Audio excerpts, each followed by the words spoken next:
Bonjour chers amis, tu aimais l'histoire, tu chérissais la vérité historique. Vous savez que je fais un certain type de vidéos avec des simples noms, mais qui très souvent appellent à tout un rappel historique. Voilà, je l'ai fait avec plusieurs noms et aujourd'hui, je vais le faire avec le nom Akpati. Les Akpati ou Akpatifoué. Quelquefois d'autres disent Akpatoufoué, mais je pense que c'est Akpatifoué qui est le mieux. En fait, Akpatoufoué, c'est un glissement. Les Akpatifoué, on les trouve en pays baoulé, notamment à Tabo, dans la région de Tabo, on les trouve là-bas. Mais en réalité, ils sont répartis sur un espace assez vaste et intégrés à plusieurs groupes ethniques avec des articulations du nom, mais qui gardent toujours la racine Pa ou Akpa. Pa ou Akpa. Ce préfixe-là permet de les suivre et de voir les différents ensembles ethniques dans lesquels ils se sont intégrés. C'est fantastique. C'est fantastique. Alors, à quoi est liée à leur migration?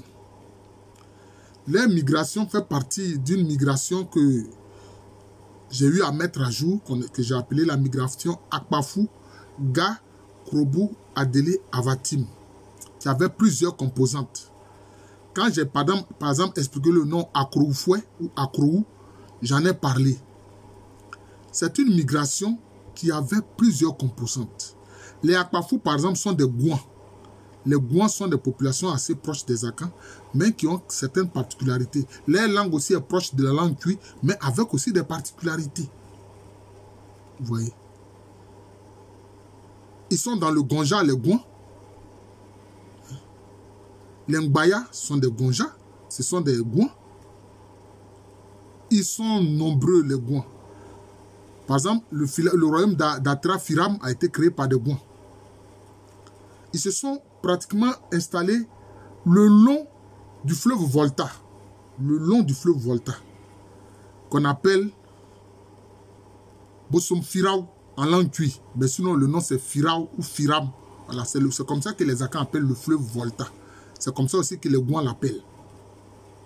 Alors, c'est une vaste région, en fait, qui a été touchée par les guerres de conquête du grand royaume Akwamou. Ça a touché les Akpafou, qui sont des Gouans. Ça a touché les escarpements Krobu, où il y avait toutes sortes de populations, les Gouans Nkadje, par exemple, les Krobu même, qu'on appelle Kololi, qui eux sont venus de Togoulogo et qui sont proches aussi des Adangbe, ce qu'on appelle là. Et puis, qui sont à Labadi, Ladokou, et puis aussi les Gants, comme les Gants d'Accra. Mais ils ont été d'abord frappés par la guerre des Akwamou quand ils étaient d'abord à Ayawaso, que les écrits appellent Grit-Accra. Vous voyez, ils sont obligés de faire tout ce rappel historique-là. Et puis maintenant, ces mêmes Akwamou aussi, ils ont fait la guerre à la région de Wineba, où étaient les Foutou. Ils ont fait la guerre aussi au royaume Agona, etc. Et même, ils ont lancé des expéditions contre les évêques qui étaient à Peki et à Crépi. Vous voyez. Toute cette zone-là a subi la guerre des Akwamou. Vous voyez. Et c'est comme ça que beaucoup de populations de ces zones-là se sont mises ensemble parce qu'elles vivaient le même événement tragique. Et puis, elles sont venues peupler l'actuelle Côte d'Ivoire, où elles se sont intégrées à différents groupes ethniques. Vous comprenez? C'est cela. L'une de leurs zones de regroupement, c'est Méligon, près de l'actuel village hébreu de Bago. D'ailleurs, ceux qui sont intégrés justement dans l'espace hébreu, ce sont les Akandje. Voilà. Maintenant, il y en a qui se sont intégrés au peuple Abé. Ce sont les Kpama. et aussi se sont intégrés au peuple abidji. Ce sont les Kpama. Donc, en fait, à l'intérieur de cette migration que j'appelais Akpafouga, Krobo, Adélé, Avatim, je veux simplement identifier ceux qui sont d'extraction Akpa, Akpati. D'ailleurs, ils se sont installés un noyau important dans la région d'Ores-Krobo. Ouais, Ores-Krobo, comme Krobo dans les escarpements du Ghana là-bas, Krobo. Et puis, le pays Ega, dans l'actuel département de Divo. Voilà. Ils se sont installés aussi dans ces zones-là. Mais aussi, ils se sont fondus à l'intérieur de plusieurs groupes ethniques, dont au sein des Baoulés. Au sein des Baoulés, on les appelle Akpati, ou Akpatifoué, ou Akpatoufoué. Vous voyez.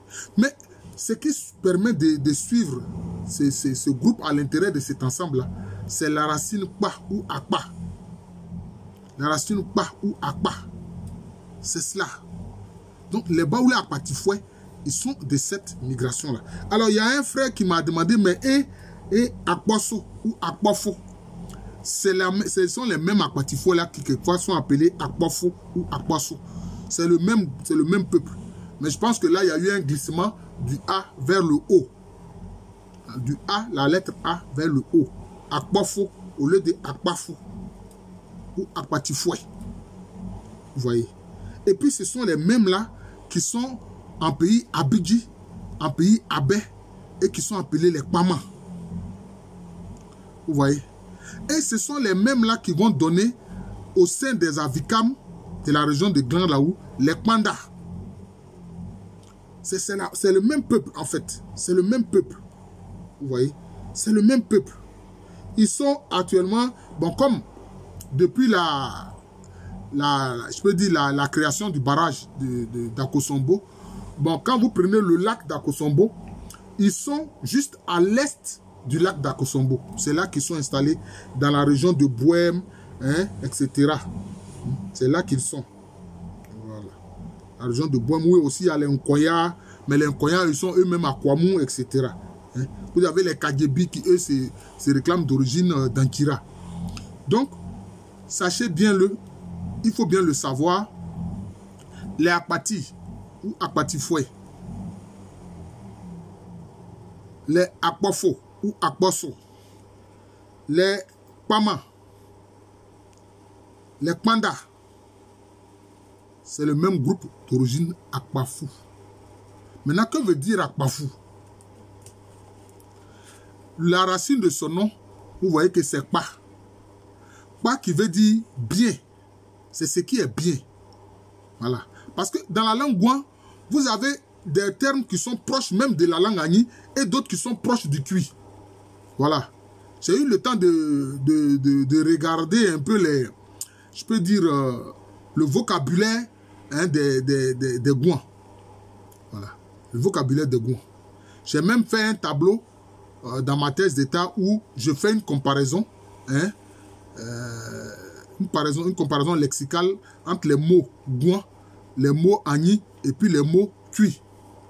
Voilà. Tantôt, le mot est proche de la langue Cui, le mot Gouan est proche de la langue Cui, tantôt, c'est proche de la langue Agni. Voilà. Bah, c'est ce qui est bon. Akpafou, c'est-à-dire ce sont ceux qui sont bons. Ce sont ceux qui sont bons. Mais Kpa aussi, ça veut dire ce qui est juste. Parce que quand on dit Otekpa, ça dit c'est bon. Hein? C'est juste, c'est bon. Ça veut dire que si par exemple quelqu'un, tu es en train de lui servir une boisson, et puis il dit Otekpa, ça veut dire que le niveau que tu lui as donné là, il lui trouve que c'est bon. Il ne faut pas aller au-delà. Voilà, il ne faut pas aller au-delà. Bah, c'est ce qui est bon. C'est ce qui est bon. Donc, quand on dit Akpatifoué, ça veut dire les Akpati, ils étaient un peu la tête de pont de cette migration. Voilà. Mais ce sont la racine du nom, c'est Akpa. Fou, Akpafou ou Akpafou. Ça, le fou est désignatif. C'est désignatif. Hein? C'est désignatif. Comme on dit Assantifo, c'est-à-dire ceux qui sont Ashanti. Hein? En tout, on dira Baoulé faux, c'est-à-dire ceux qui sont baoulés. Donc, le vrai nom, c'est Akpati. Voilà. Ou la racine Akpa. C'est leur nom. Et ceux qui sont bons. Voilà. Ceux qui sont bons. Ceux qui sont justes. Voilà. Voilà. C'est comme ça. C'est ça. Et cette racine-là, grâce à la racine Akpa ou Pa, on peut vraiment les retrouver aisément à l'intérieur de cette migration Akpafouga, Krobo, Adela, Vatim. Les Akpatifoué, les Akpafo ou Akpaso, ce sont ces mêmes peuples gouans-là. Les Kpama, intégrés au peuple Abé et au peuple Abidji, ce sont ceux-là. Voilà. Donc, je viens ici de vous expliquer le terme de Akpati, Akpafou, Kpama, etc. Panda, tout cela, c'est la même migration. Voilà, c'est le même peuple Akpafou. Voilà, donc le sens du nom Akpati, Akpafou. C'est comme ça que je vais expliquer ça. Il y a un frère qui m'a demandé d'expliquer ce que veut dire Kona Bronso, Konfao, qui sont des localités qui sont dans le pays Agnibona. Bon, je vais le faire. C'est une promesse. Je vais le faire. Je vais donner cette explication-là. Voilà, je vous remercie. Voilà, je suis le professeur Alou Kwame René, professeur titulaire d'histoire à l'université Félix Houphouët-Boigny, une université qui est à Abidjan. C'est en Côte d'Ivoire, un pays situé en Afrique de l'Ouest.